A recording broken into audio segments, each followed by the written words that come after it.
I know there are a lot of people resisting the AI, and it was almost the same thing with people resisting the e-commerce back when, e-commerce was becoming something where it's like, oh, sure, we'll just launch a site just to have it. AI, same thing. Some people are maybe, okay, we'll maybe tweak some things, but over time, it may become the number one funnel, right? We got to think about that. So right now, we talked earlier that people discover through social media. I really think Google, as well as, like you just mentioned, Perplexity, really, they are trying to be that. They want to be it. Social media had its run for discovering products. Google and these AI want it back. They want to be, hey, you want to discover new things? We are the place. So that is where I'm seeing things going and just how they're doing things, because same thing, social media doesn't really encourage people to leave the social media app, right? It doesn't really encourage them. They like people to stay there. Google is trying to figure that out. How can we make people stay here, right? And we can feed them ads, and we can feed them products that they like, and we can provide them news that they might be interested to. How can we keep them here? That is what I believe on the real behind the scenes of what really is going on here. So that's why people really need to see this as, okay, if social media is so saturated and there's just so many people dancing around and there's just too much noise, where are people going to go next to discover? And I think Google AI search is really trying to capture and be that new top funnel.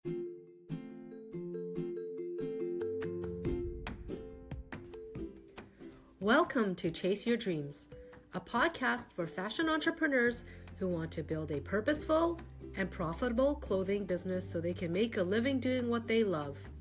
I'm your host, Glynis Tao, an apparel business consultant and SEO specialist with 20 years apparel industry experience. I'm also a mom to a wonderfully energetic little boy named Chase.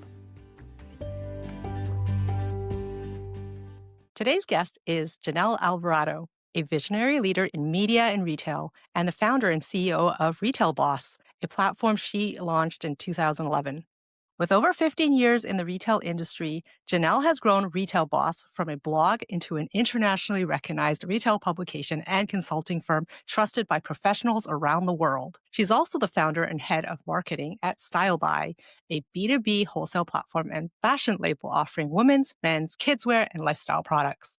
Through her partnership with Glow, Jeanel hosts, manages, and produces fashion events and influencer gifting experiences. Her career includes serving as Senior Managing Director at the School of Retailing at the University of Alberta School of Business, where she led consulting projects for major brands like Victoria's Secret, Tiffany & Co., and various real estate firms that own shopping centers and malls. I'm thrilled to have her here today to talk about her entrepreneurial journey, scaling a global retail brand, and navigating the future of e-commerce and AI in retail. Welcome, Jeanel. It's so nice to have you here today. Thanks for joining me on the podcast. I'm so happy to be here. Thank you so much for reaching out. I am ecstatic about this. Great. So we had met through a mutual friend of ours, lovely Correct. Adila Kokar, Source by Yes. Garment. Adila connected us from Source My Garment, who has just an incredible wealth of knowledge on how brands can be more sustainable, or if you're not already a brand, that you can become more sustainable. So yeah, she connected us both,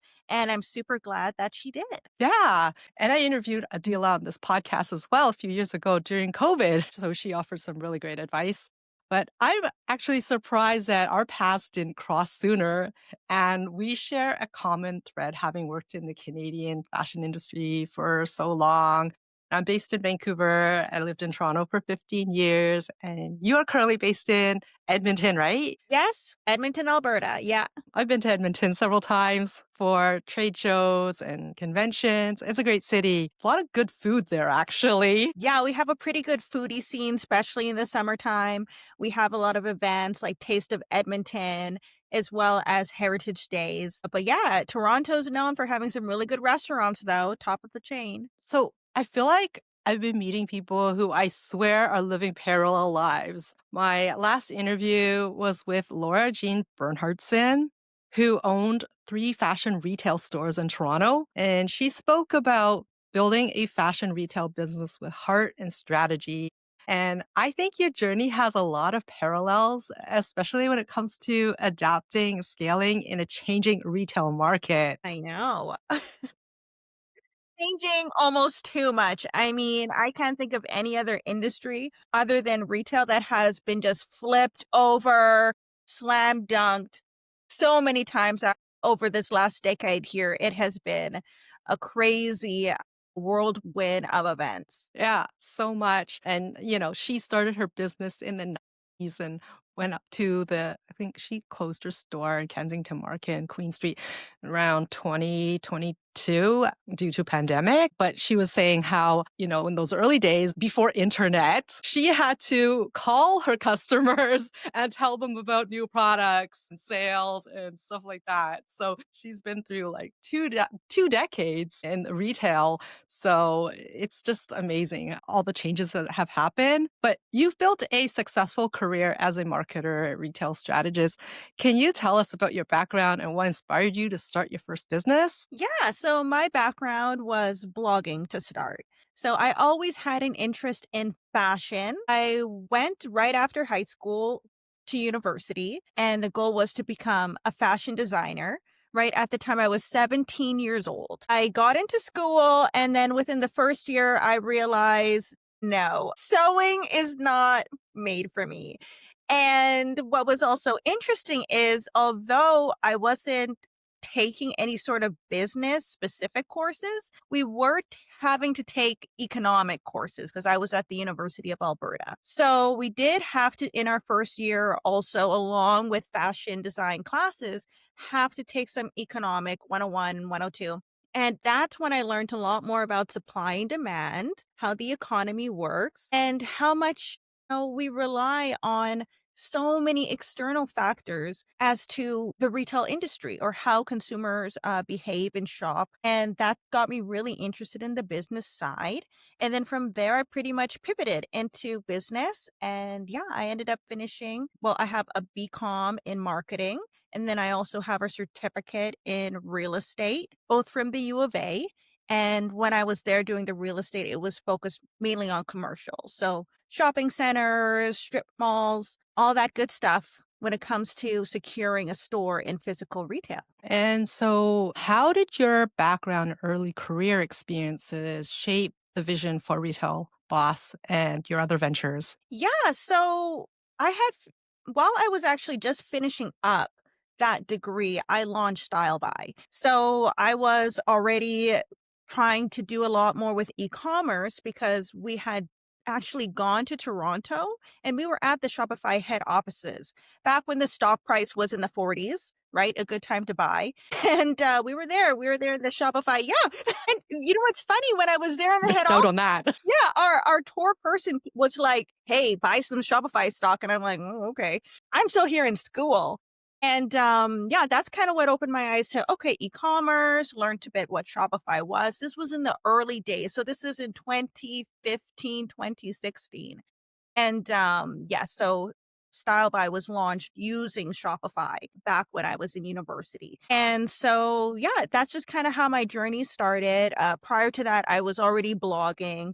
I was already working also at the U of A as I started out as a senior consultant, moved up to a managing director, then a senior managing director. When I graduated, they kept me on for the School of Retailing, which is just a center that was in the School of Business at the time that where we would work with retail partners to do any kind of consulting, as well as, like you had mentioned, some of the real estate firms that own some of the malls, like West Edmonton Mall and different malls. And we're always looking for how can they bring in more traffic and how can they diversify their retail mix of stores for it can entice people to continue shopping. Okay.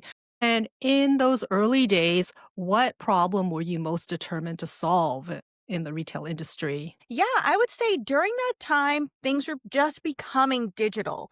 It's so funny, and we talked about this before on a earlier call, that now it is the norm for someone to have an idea and just jump into a website builder. It could be Shopify, it could be Wix, and get their brand off the ground.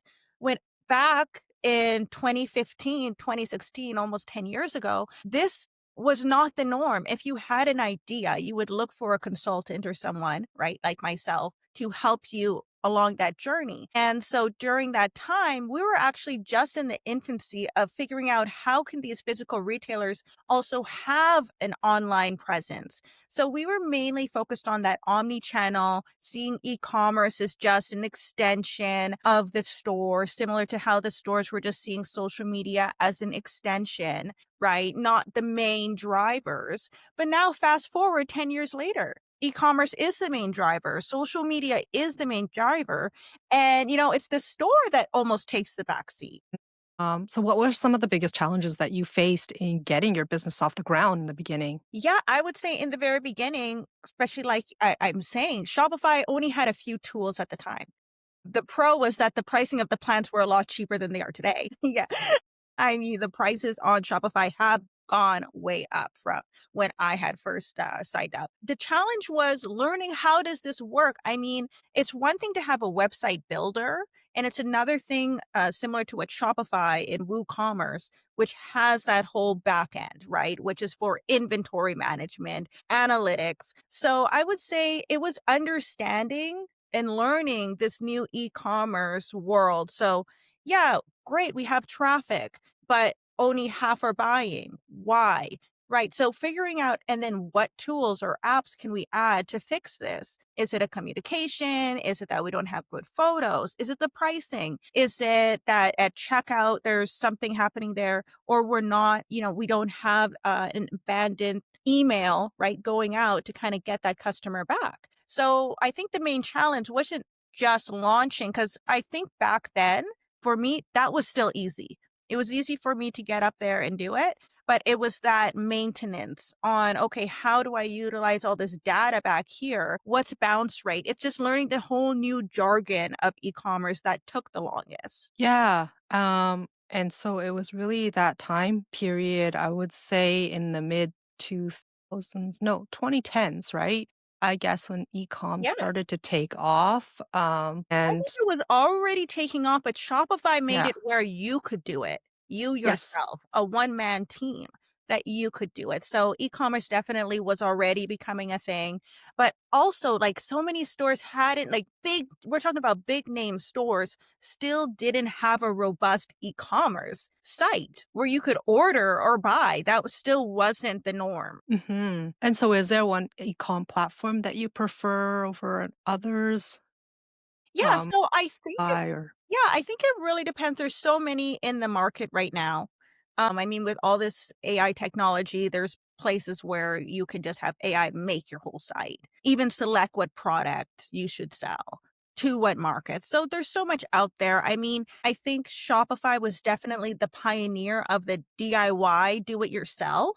You don't need to hire someone. You can figure this out and do it yourself. And it was very simplified. Like I'm telling you, I was in university. I was still taking full-time classes and I was able to easily get it all started and launch on my own on a plan that was, I think, between the $10 a month range that handled everything. So definitely at the time, Shopify was the number one, if not the only pick to do something like that without having to really learn too much of the complex things, right? What was really interesting is Shopify at the time when I got on there, they only had maybe three or four themes that you could pick from, and you couldn't really customize them, which actually was great because you couldn't really spend time tweaking something. It was just this is what it is, put your products on. They've already figured out that this layout works the best for mobile and desktop to convert. So they really took all that pressure off designing. So that was number one. But now today, like I said, I can't say that they're the number one.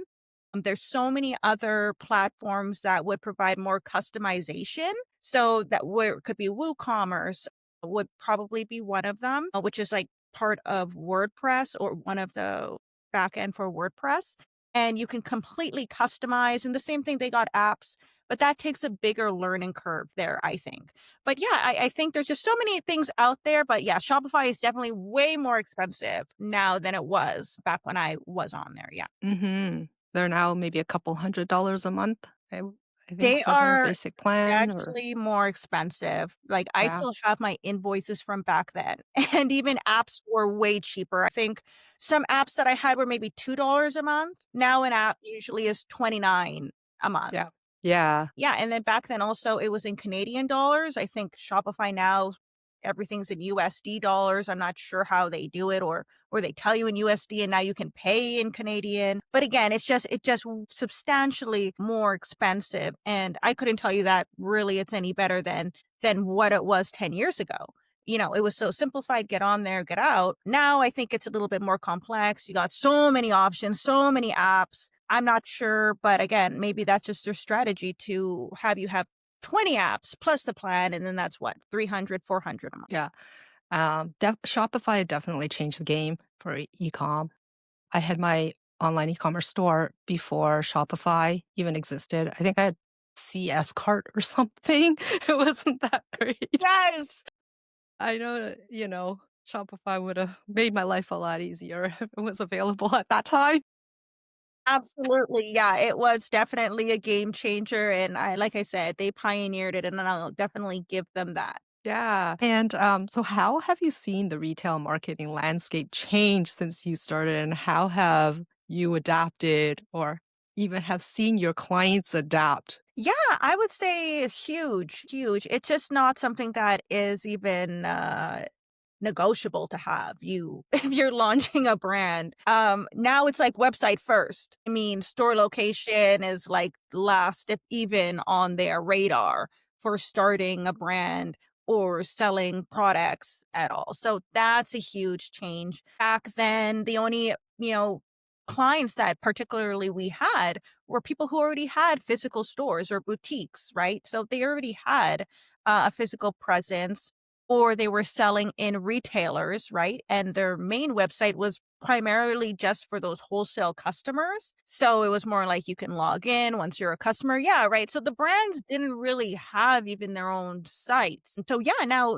looking into today, it's like a no-brainer. I mean, D2C is the first thing. Having your own online storefront is the first thought. So when I do have clients that reach out, it's always they have an e-commerce store or it's like that's usually the priority here. And then everything else is kind of secondary, which is just so different than how it was just 10 years ago. It is a totally different industry. So the biggest thing has just been a lot of the retailers, I think, scaling down or making their larger retail footprints, not in terms of having multiple stores, but having smaller stores, right? Because it's not that many people are walking the stores as much as they used to, right? And malls aren't that big draw factor as they used to for customers. So you can't just, hey, I'm the new forever one of, in this era, and we're going to open up a bunch of stores and malls, and people are just going to buy because people are always there. Those days are over. That was the playbook, right? 10 years ago. You can attest. I can, yeah. I don't know. I get different generation too, and who is shopping online compared to in the malls. If you walk into a mall these days, you kind of look around and scan the demographic, right, and gives you an idea as to like who's still shopping at shopping malls, and I guess everyone else is online. So I feel like I'm sort of that in between. Still enjoy the mall experience and seeing, especially when it comes to clothing. I still like the experience of feeling and trying it on, um, as opposed to ordering something online. I mean, I've ordered online, but usually after I've gone into the store and have seen it or tried it on, and I know for sure, and I'm like, "Oh, maybe I find a better price online." And then, yeah, but I don't know. I guess I'm still sort of that old-fashioned person who still likes the physical, that experience. Yeah. And I would say, I also like the physical experience too, because here's the thing. I ordered online multiple times and it never looks like how it looks on the model. Or right? The sizing also, you never really know what the size. You're a medium here, you're a small here. There's no consistency. There's no consistency across all those e-commerce brands. But what I'm saying is the main differentiation here is that brands used to like I said, look for high traffic areas. They would launch into these stores, in these malls, in these strip centers that have already the traffic, and they would just rely on that to build up the brand. And those customers, it would be their first touch point, right? You would learn about a brand because it was there in the mall. Oh, okay, the Gap. And then that's your first experience. You can touch, you can feel, and like you said, then you can go online. You kind of have, you know that what the sizing is, you have better ideas, and then now you can kind of go there.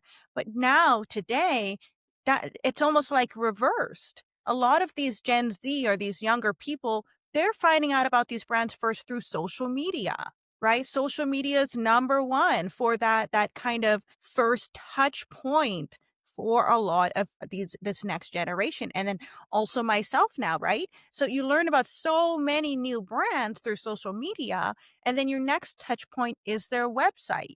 Right? You get their website, and then probably your first purchase is through the website because they don't have physical stores. And then so it's like almost like the store, the touching and being in that brand's physical presence would be the last thing, or if they ever do choose to do that. So that's almost like what I'm saying. The new launch strategy is flipped completely. Mm. Just going back to what you're saying about when stores used to be like if they're in a mall, then they just rely on the foot traffic, right? It's like instant visibility without even having to do much marketing. They can just completely rely on that. But now being an online world, I think it's a whole different ball game because you're up against so much competition. And so I think that's sort of where these retailers struggle. Say if they were formerly just brick and mortar stores, physical locations. I have a client actually who owns a physical store in Toronto selling sporting apparel, and she moved online to e-commerce. And it was like, I don't know what to do here. Like, you're going to have to help me with this because, I'm used to selling physical, selling in person, selling, this whole e-com thing is like new to me. So is that kind of what you're seeing out there as well? Absolutely. Absolutely. And the friend you just messaged is probably been my ideal client, right? For me, because there's a lot of now the new generations doing a lot of that DIY. So they're actually learning a lot more about that e-commerce side of things and how to manage it themselves, opposed to, like you said, those existing brands who have storefronts or boutiques anywhere. Launching e-commerce that's a full-time job in itself. And that's a whole nother arm of the business. It's not just, okay, once in a while. This is an ongoing, everyday customers emailing, all the things. So it's really something that a lot of those physical stores struggled with. And yes, they did need outside assistance to carry that on. They cannot shut their doors down to be working on a website all day. So that was the perfect moment. And that's a lot of what we were doing, even when I worked at the center, helping with figuring out their e-commerce strategy, digital strategy, and understanding how to connect, store inventory and e-commerce inventory, or should you have separate inventory? Or what if you have multiple stores, how do you manage all the inventory? And again, I'll give Shopify that because one of my clients that I work with, and she has a boutique in Edmonton, she uses Shopify and it does a really good job with the POS because they also have POS systems that can connect to your e-commerce store. So you can see, right? You can see sales across all the stores. So she knows this location in the north side made X amount today. This one in the south side made this amount today. And this is how much we made on e-commerce, which helps them prioritize their marketing budget because they got to kind of now split that up between an extra source there. And that's the thing too. What you just mentioned. Yeah. How do I sell online? And again, now you need a new budget just for that. Hmm.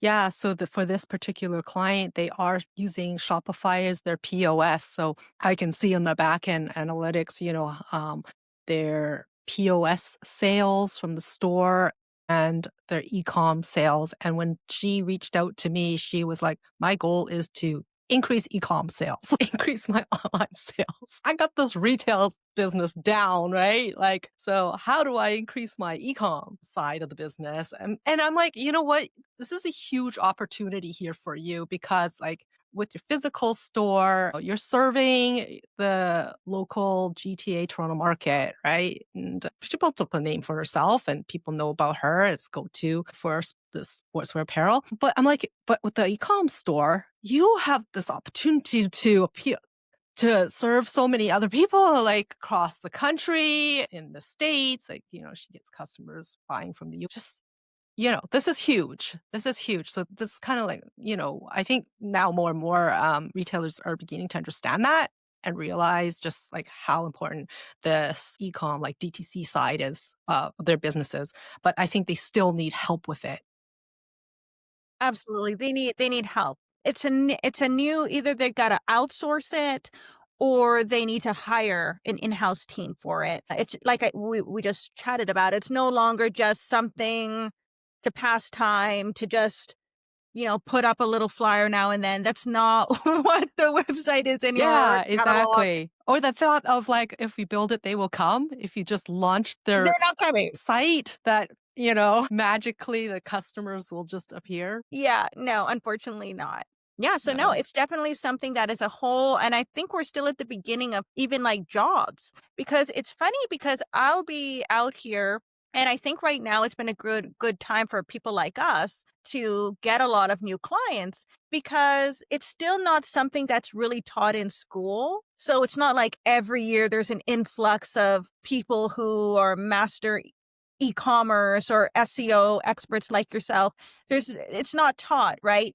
So those roles are still being outsourced. They're looking for experts, looking for an external agency or team, or like you said, like consultant or strategist to take on, either giving them a game plan or managing that day to day and helping them get to those goals, because there's just not anything right now. And that's being, I think, taught across the board to feed into this new department that's needed for probably every single store across the world. Yeah. And if you're a small boutique owner, you definitely will not have a marketing department that's going to be able to handle this. Oh, and they don't know. They don't know marketing is different than e-commerce. When I finished school, I knew lots about marketing, lots about real estate. Like I said, with my business, my style buy, that one was me learning hands-on e-commerce. That's what I'm telling you. That was a huge learning curve, because the most we learned in business school is like, oh, e-commerce is website. End of story. Right? There's nothing really else here for you. It's when you actually have to start using these platforms where you're like, oh, what is bounce rate? What's organic traffic? Oh, what's this travel paid? How do I get paid? Right? Like, there's just so many things that you find out. And oh, what's abandonment rate? So many things. Bounce rate. There're just too many things. And again, unless you have the time to DIY and learn it all yourself, but if you're someone who's already managing something successful, it's better to just bring in an expert or a team to externally to manage that, because they can easily take what you've done if you're successful physically. It's so much easier to be successful online, because one of the biggest drawbacks on online is poor customer service, right? Haven't tested out the product, right? So maybe what they're selling isn't the best, but you've already tested all these products. So even with online, they can go in with just their best sellers and start tapping into different markets. I just want to go back to your business for a second. So you had said that you set up Style Buy when you were just finishing your degree. And then, so that was your first ecom business. And Yes, then, I was already working on it while I was in school. yes. And then Retail Boss came after that. So I was already blogging. So I already had Retail Boss before that. So Retail Boss was the first, but that was just for blogging. And then also I was getting booked to do consulting in local boutiques, which prior I was just blogging specifically related to what I was learning in school. So many interesting things. And I felt like, oh, this is so interesting. I might as well blog about it. So I would just have random case analysis that I would do about random brands or opinions on brand campaigns. And I would post it. And I was on, I think it was blogger.com at the time. And so I was just always on there. And from there, I had a local boutique reach out to me and they're like, "Oh, I really like what you said about how stores should have more experience in store." Because I wrote up something related to Build-A-Bear and how they've done something so interesting that brings kids in all the time, and they focus on, if you look at the stats, how many babies or kids have birthdays every month, and it's just they really tapped into that. And she was trying to figure out, oh, that's so interesting that you wrote about that. Do you help, you know, people do that or figure out ways to do that? And at the time I did it, I just had the blog, but I said, sure, I don't mind coming down and seeing what you're doing and see if I have any ideas. And that's kind of how it pushed me into this could maybe be a career for myself to provide advice or solutions based on what I've learned. And so Retail Boss has become a leading platform for retail professionals. Would you be able to share what are some of the key strategies that helped you scale that business? Yeah, so Retail Boss specifically, and it's funny because I also, now that I've successfully built up, I guess what you would call a media platform, I also help people who are looking to do the same. I actually just had a contract that we're almost done her media website, and they actually also sell services in a whole different industry. So yeah, what I would say is I just was just bombarded with just so many requests just from a few blogs. And that's when I realized, oh, this is a great way to gain credibility. And one of the strategies or one of my takeaways for people today, I would definitely tell them is something that was told to me, and it was let your work do the work for you, right? So, like, let your work network for you. Let your work, anything you kind of, maybe one day you're thinking, I wish I could get more sales or I wish I could get more this. Always think about, okay, how can I make my work for me? So if I want to gain attention, I need to put in some work. So that's what I always say. And with that, yeah, we just kind of upped the content. We upped what we were doing. We upped the insights. Right. If in the beginning, when you give insights, it does seem interesting to everybody. But then it comes to the point where it's just like, oh, we've heard this before. You always got to up it to something else, correlate, benchmarks. So I always have to try to be ahead of the industry. So right now, a lot of our content is related to AI tools or what kind of AI solutions can help you grow your brand. That's what keeps us interesting. It's not just about a strategy that's old as a test of time. People want this strategy today and who's using it and who's doing it well. And because if it's timely, relevant, and successful right now, let me pivot and do it right now because any kind of strategy, it might just be a blimp. It might just be a moment in time where that's working because what I learned in economics, there's so many external factors and timing is huge with any kind of trend you're going to jump in. And I'm sure you know this with social media. Think about the TikTok. The brands that got on TikTok when TikTok was hot, when TikTok, people buying on TikTok and those live feeds, they really gained momentum there. Yeah. Um, I guess so. What you're saying in terms of the brands who adapt quickly are the ones that will see success. I love what you said. Let your work do the work for you.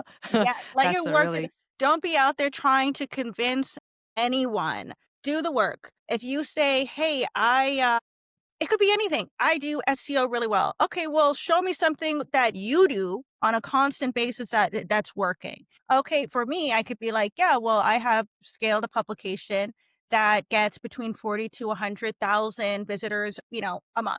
It's like done. The work speaks for itself. And then you yourself, like with the case studies and, oh, I've taken this company to this. People need to see the work. It's no longer, I don't think it's ever been about saying that you're good at something.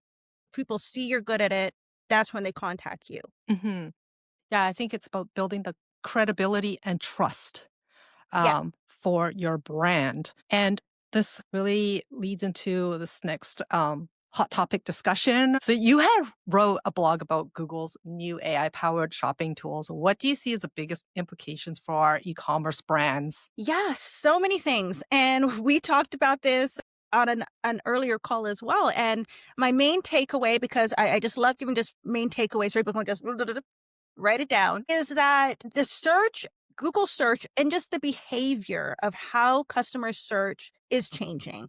and it's changing forever. It's not going to go back ever to how people used to search. The way people are searching is changing.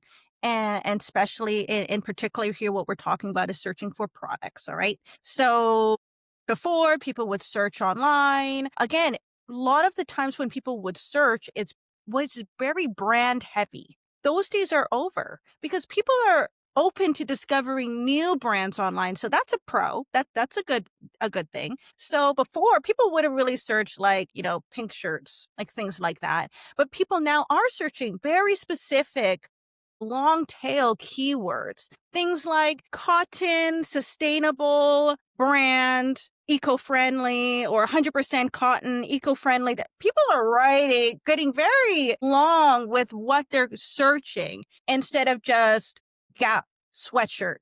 Which was probably back in our days, right? It was just Gap this, Victoria's Secret, top, a Juicy Couture tracksuit. Ours were very brand what it is.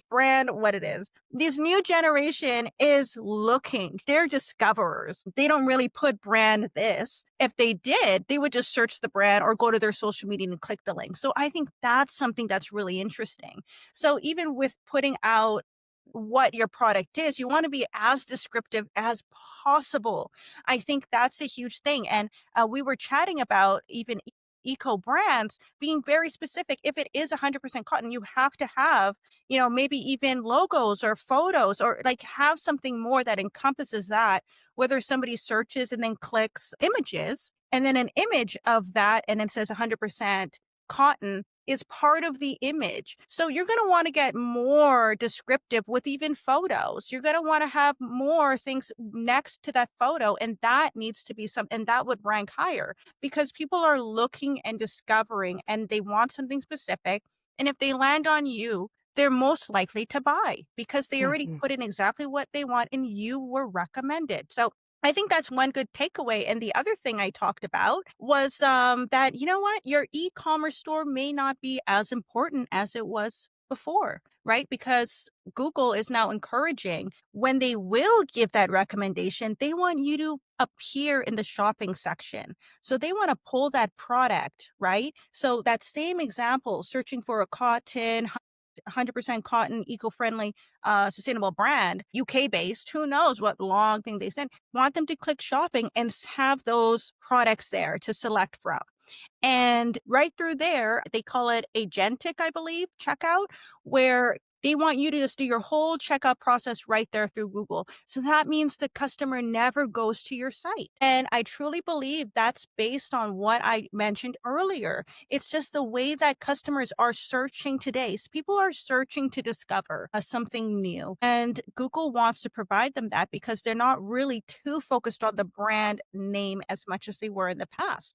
And that's why we've seen a lot of luxury brands struggling a bit here because people are interested in no label brands or what they call quiet luxury, right? Because it's like brandless, but it checks what I'm looking for. I just want 100% alpaca blazer. Give it to me. And Google wants to do that. So the other takeaway is you might want to invest less on your e-commerce, making it look pretty, at least on the aesthetic, because people may never actually reach there in the future. Yeah, it's so true. So you're 100% right in terms of how search behavior is changing. Excuse me. And yeah, with how Google's offering these new features like virtual try on, Gentic checkout, people may not actually even need to go to the site anymore to make a purchase. They can And do that's huge. comparison shop, look at prices right there in Google. Yes, you know what? You just brought up a third thing is exactly that. Google also wants to be the person to do all those price comparisons. You can do your pricing alerts. And again, and it's actually encouraging you as a brand or a retailer to have regular sales, right? And not fake sales. Because a lot of brands have got in trouble over this past couple years here, right? With the class action lawsuits regarding them having fake sales where they just always are 50% off when, right? Have you heard of those? Yeah, sounds familiar. Yeah, I Yeah, heard about so that. a lot of online brands have gotten in trouble from always having 50% off, right? But the product is never regular price. So it's always $20. When you launch it today, it's 50% off, which is false advertising. So some have got in trouble. And you know what? Actually, By Google allowing price alerts, it almost makes it where you actually would have to have a regular price and then go to a sale price to benefit from that feature where customers online can get pricing alerts from your brand when you decrease the price by 10%, 20%, etc. So let me ask you this, with Google encouraging price drops, how can brands protect their value and avoid getting stuck in a race to the bottom? Yeah, I think they need to embrace where things are going. So, a lot to do with AI is going to be determining who is going to be ranking and outranking who, right? So, to be competitive, it's to understand how they are going to be ranking. So, I know Google did put out some information for retailers on how they can show up and be the ones most recommended. Again, it was making sure having the best photography you possibly can, right? So make sure you have great photography, number one. Number two was well thought out product descriptions. Do not just rely on your brand name. So many brands rely on their name, but they will begin to be outranked by those who are more specific in matching with what people are searching in these long tail keywords. Number three would be pricing. Make sure to have a pricing where you do have a plan for maybe in 2 weeks, you're going to decrease the price by maybe 10%. If that inventory is still there, you're going to decrease it by another 40%, a couple weeks or months after that. Google likes those things because they want to encourage people to, again, sign up for the price alerts to see when your product does go on sale. So those are the top three things. And then the other four, like I mentioned, is people may never make it to your site. So try to make it as clear as possible on those individual product pages, everything that customer needs to know. If you are a sustainable brand, that needs to be in every product description, not just about the product, but that you are a sustainable brand. You might even want to put where you're based. You might even want to put that this is woman founded. Whatever keywords that you think people may be searching, you need to put that on the product page because the new AI isn't looking to pull all the information from your website. They're just trying to match people with a specific product. Yes. And I just want to highlight this article that you wrote. It's on Retail Boss, retailboss.com or .co, right, on your Retail Boss website, strategies for online retailers and e-commerce, where you list these 4 points and what retailers can do to future-proof their business. And one thing AI that I'm search, actually looking basically. in, Yeah. Future yeah, proof for AI for search.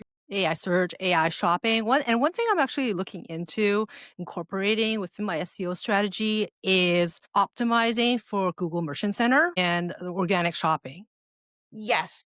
So I'm just wondering, like, are you starting to consult, like work with your clients through this transition and sort of what's happening right now to sort of help them to, evolve, adapt to the changing search landscape right now? Absolutely. There are tons of just like it's so interesting because e-commerce is almost becoming like the app store, or it's like once you're a part of it, you got to keep updating. This is how Google Shopping is. So just like you just mentioned a key point, Google's Merch Center, you can sign up your brand and your site on there, and then that's how it'll feed into being in that Google Shopping area. So again, you have to keep up with that information or enlist a team, right? Yourself or myself or any other expert to help you navigate that because just like any update, you need to then adjust to fit their terms and conditions. We're still early in this AI search. So what works today to get your products and say that yes, they're okay to be on here may change tomorrow. And then you're so busy in your business that weeks and weeks go by and maybe you have been taken off the merch center or you're way low in the rankings because you haven't kept up with the updates on what you need to have on there or what needs to be taken off those individual pages or needs to be on your site. I do know one client I work with, and it was something as easy as not having a privacy policy,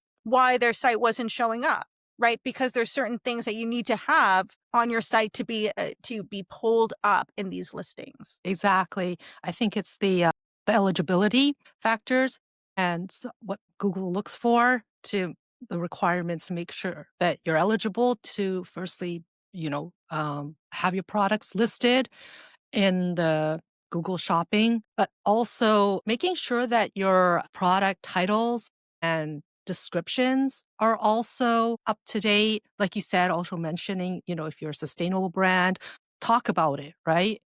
Mention the certifications that you have, because right now it's really about going back to brand building that trust and credibility aspect, not only with your customers, but also with AI search. Because I've just been like watching so many of these, video webinars and stuff on the latest, AI playbook, how it's working. How do AI search engines pick up your content and how they display it and show it to people? It really matters. Like, what the type of content that you put out there. And so, yeah, it's just such a, it, it's a hot topic and it's something that is just changing and so quickly almost every day now. Something new is coming up. So having to keep up with that, even as like professionals like ourselves, right? It's even Absolutely. hard to stay on top of it, but I feel that it's important just as my job to do that. But yeah, I think to me, I think emphasizing on the building the trust factor with AI search and your customers. Gone are the days of, trying to just rank for keywords and get a lot of traffic. It's nowadays that people are having these conversations within the search engines like within ChatGPT, Perplexity, they're asking complex questions. So I think the better that you're able to answer their questions and solve people's problems and pain points, the better you're able to build that trust with them. And hence, with AI search picking up your content as well and showing it. Absolutely. You're spot on. Everything you said was just genius, really on point. I couldn't agree more with what you're saying that, yeah, I mean, I know there are a lot of people resisting the AI, and it was almost the same thing with people resisting the e-commerce back when, e-commerce was becoming something where it's like, oh, sure, we'll just launch a site just to have it. AI, same thing. Some people are maybe, "Oh, okay, we'll maybe tweak some things, but over time, it may become the number one funnel, right? We got to think about that. So right now, we talked earlier that people discover through social media. I really think Google, as well as, like you just mentioned, Perplexity, which is backed by Nvidia, who recently keep trying to put in their bid to buy Google, really they are trying to be that they want to be it. Social media had its run for discovering products. Google and these AI want it back. They want to be, hey, you want to discover new things? We are the place. So that is where I'm seeing things going and just how they're doing things because same thing. Social media doesn't really encourage people to leave the social media app, right? It doesn't really encourage them. They like people to stay there. Google is trying to figure that out. How can we make people stay here, right? And we can feed them ads and we can feed them products that they like and we can provide them news that they might be interested to. How can we keep them here? That is what I believe on the real behind the scenes of what really is going on here. Where so that's why people really need to see this as okay, if social media is so saturated and there's just so many people dancing around and there's just too much noise, where are people going to go next to discover? And I think Google AI search is really trying to capture and be that new top funnel. And when we had our first chat, we had both talked about blogging and how content marketing would help Yes. for brands to stand out and against like fast fashion competitors and that sort of thing. So I think we're both sort of in that same, like, we agree that blogging is still important, would you say? Yes, and it's funny because everyone that I talk to think that blogging is dead. No, it is not dead. Maybe blogging about your cat, what your cat ate today is dead. Okay, maybe that Substack, you can maybe get a small niche of people interested in that day to day. That sort of blogging is what people think about when they think blogging. No, the same thing is how the retail industry changed. Blogging has changed from what it was. So the new blogging is really that influencer marketing hub, right? So even when you see nowadays, when you see a content creator an Instagram girly, let's say, and she's talking about her 10 best picks. That's what used to be a blog. You would blog your top 10 picks, right? But now people showcase their top 10 picks. I think it's about how you think of blogging. And the essence of blogging is not dead. And blogging, you can see it in all sorts of forms, and it's still things people like. Yeah, you look like you have something you want to add. Yeah. I am totally in agreement with you. Yeah. So it's just there's new forms of how we are sending out these blogs. Either it's a video, you can still have the blog post, right? And because people want to be able to click and easily find the source, it could also be you just linking to your Amazon store. But in the essence of blogging, people are blogging all the time. They're blogging where they traveled. You can call it vlogging, right? It's all of these new words, but really blogging is not dead. It is what people are most interested in right now. And if you check out Substack, that's growing and that's still written blogging. So we got video blogging. We got these influencers who are posting all the time, which are a form of blogging. So that is not dead. Blogging is just really just when you take experiences or things that you like, you kind of package it up and then you send it out there. And if people want to know, oh, well, where was that hotel stay at? Where was that product purchased? So blogging is still here. And I think you had mentioned a great point in where Google does like to prioritize brands and retailers who are being talked about, who are part of these conversations. So remember what I said. Let your work work for you. Blogging is the number one way you can do this. If you want to be known as a 100% sustainable brand, you can start by having blog posts that clearly make you the expert in sustainability, right? You can have multiple blog posts and then you can reform those blog written posts into vlogs. You can then take that and make it into social media posts. You can even hire an influencer who then can go down those tips and maybe make a more influency type video with your clothing, right? Now it's more tied to the clothing, but also making sure they talk about how you are a sustainable brand based in XYZ that they love to shop. So it all feeds into the same thing. And all that chatter is what helps Google say, hey, yeah, these people don't just say they're sustainable. Other people say they're sustainable, right? Their blogs also create them more as an expert. And that's the number one thing with more of those written blogs, Exactly. right? Create that more expertise. Yeah, I was just listening to a recent webinar about this, Neil Patel's webinar, and they were mentioning like where AI gets their data from, and like number one was blogs. So that still definitely justifies the importance of it. And not Absolutely. just like you're not just writing content for the sake of content, but you're creating helpful, original content that establishes your expertise, authoritativeness, trustworthiness, right? So you're building all this credibility and establishing yourself as the expert in Absolutely. your industry or niche. Yes. And I also have another saying that someone told me a while ago and a couple years ago, and it resonates with this completely. It says, tell your story before somebody else does, something along those lines. And the point is, if you don't tell your story, right, and that could be the story of yourself, the story of your brand, the story of whatever it is, like your campaign. Yeah, you put out a campaign, but why? That could be a blog post. That's blogging.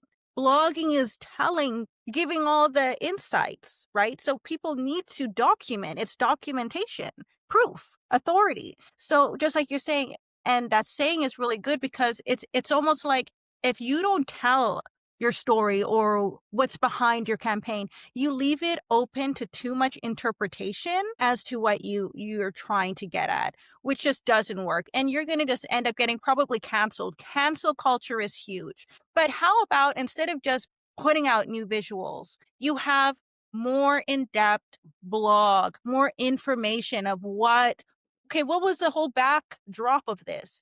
The behind the scenes, why did you pick this location? This.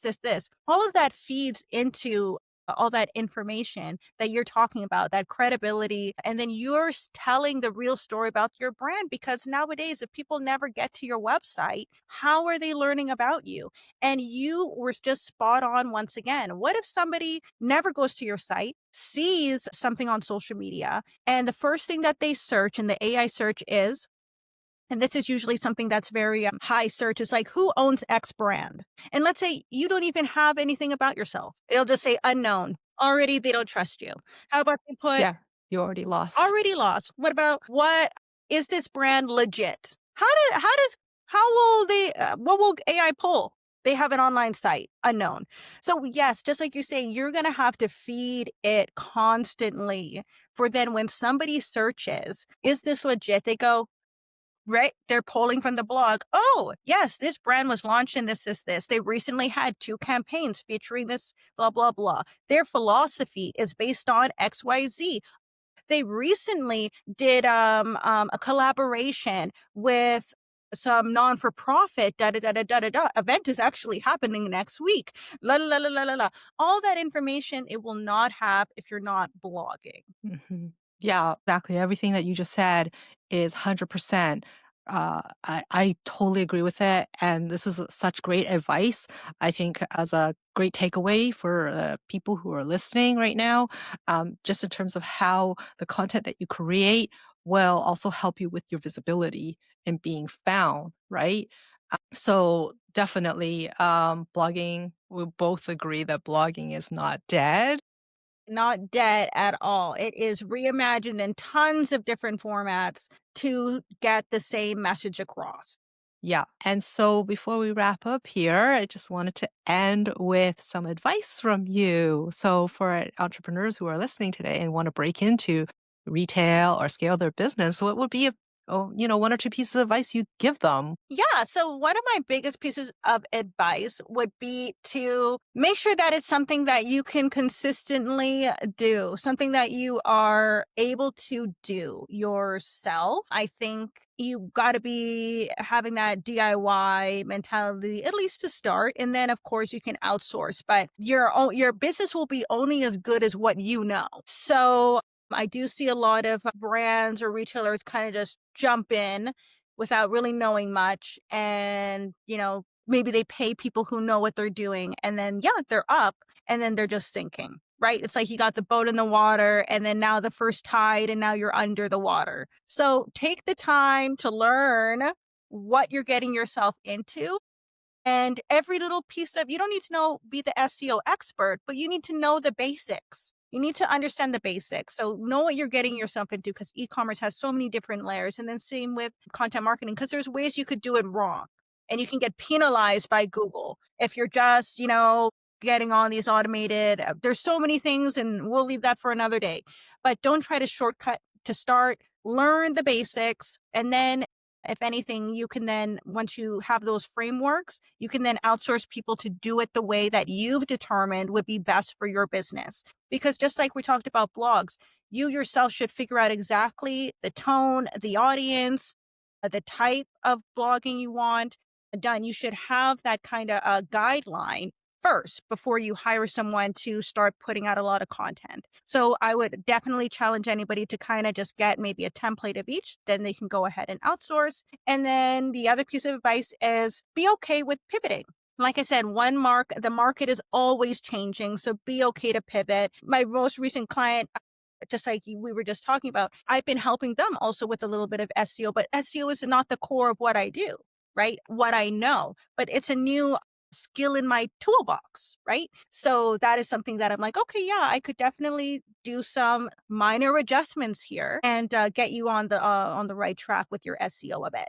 But I think people in whatever they're in, whether they want to also maybe do an e-commerce store or they want to do physical retail, because I also help people who just want to do physical retail, and I also help brands who just want to get into stores and sell wholesale, who aren't interested in doing all this marketing and branding for D2C.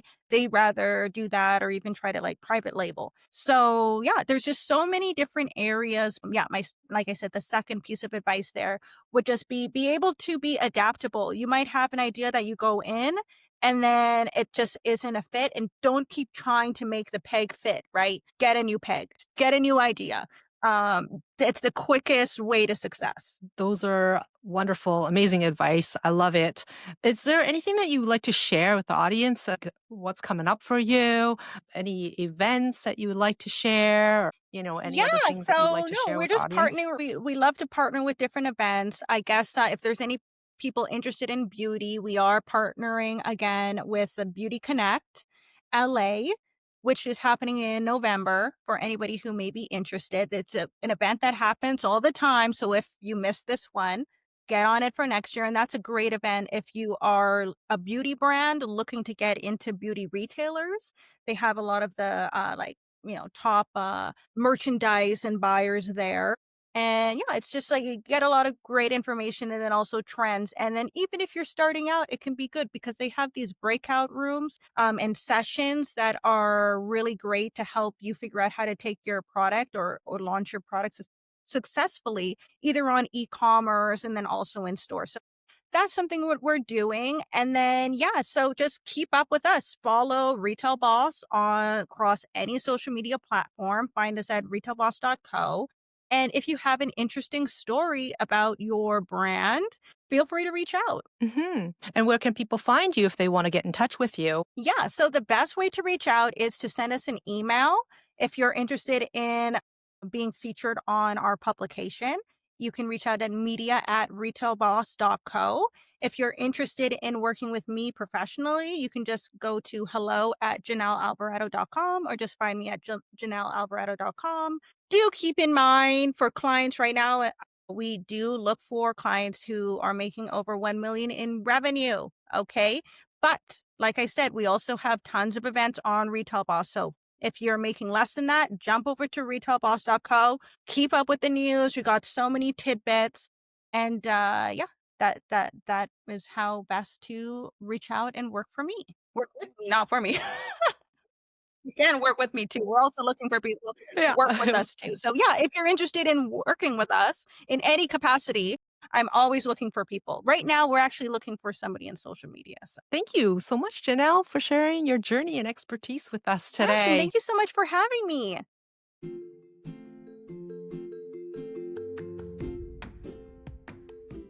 Thank you so much for tuning in. You can find me on Instagram at GlynisTao and my website, glynistao.com. Please subscribe to Chase Your Dreams podcast if you haven't already. If you enjoyed this episode, please share it with others who you think this may help. And lastly, it would be great if you left a rating and review for our podcast. See you next time.